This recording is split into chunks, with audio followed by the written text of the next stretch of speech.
ও বন্ধুরা, আপনারা খেতে বসেছেন গো। দেখুন আমাদের বাগানে গোছানো হয়ে গেছে আমার ছোট্ট হেঁসেলের ছোট্ট মেনু। আমরা এবার খেতে বসবো, সব কিছু রেডি করে নিয়েছি।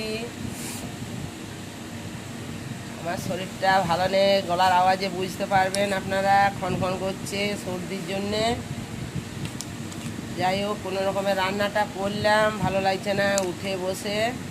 রান্না হলো, যা গরম, সর্দিতে আরও বেশি গরম করে, যাদের সর্দি হয় তাদের গরমে আরও বেশি গরম করে। তো যাই হোক, রান্নাটা করলাম। আজকে মেনুগুলো হচ্ছে, দেখো এটা কচুর তরকারি, অনেক দিন পর একটু কচুর তরকারি করলাম। কচুর তরকারি খেতে আমার কিন্তু খুব ভালো লাগে, আর সর্দিতে মনে হলে একটু কচুর তরকারি খাই ছোলা দিয়ে। আর দেখুন ছোলা মটর দিয়ে কচুর তরকারি করেছে, একটু বড়ি দিয়ে খেতে খুব ভালো লাগে। আমার তো বেশ ভালো লাগে কচুর তরকারি। যাই হোক, কচুর তরকারি হলো, আর একটা আমের চাটনি করেছি। আর দেখো বাতাসা দিয়ে বেশ ঝাল ঝাল করে আঠা আঠা করে করেছি, সর্দিতে ভালো লাগছে না বলে একটু আমের চাটনি করেছি।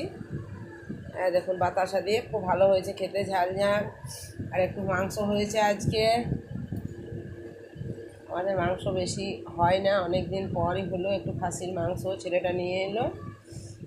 তো যাই হোক, একটু মাংস হলো।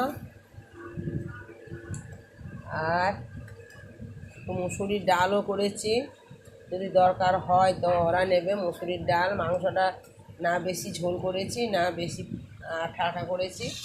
তো যাই হোক, ডালের দরকার হলে একটু ডাল নেবে।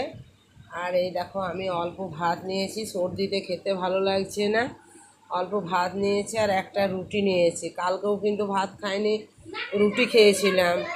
হ্যাঁ, গরম রুটি খেয়েছিলাম। আজকে গরম রুটি নয়, এটা কালকের রুটি, সকালে রাতে করেছিলাম সেই রুটি। তো একটা রুটি খাবো ভাবছি, আর এই কচুর তরকারি দিয়ে অল্প ভাত খাবো। আর দেখো চাটনিটা। ঠিক আছে বন্ধুরা, তাহলে আমরা এবার খেতে বসি। আমার ছোট্ট হেঁসেলের ছোট্ট মেনু যদি ভালো লাগে অবশ্যই লাইক কমেন্ট করবেন, আর এই ভিডিওটা দেখবেন। তাহলে এখানেই রাখছি, বেশি কিছু বলছি না, খিদেও পেয়েছে, আমরা আবার খেতে বসবো। সব রেডি হয়ে দাঁড়িয়ে আছে, ভিডিওটা শেষ হলে ওরা খেতে বসবে। এখানেই রাখি।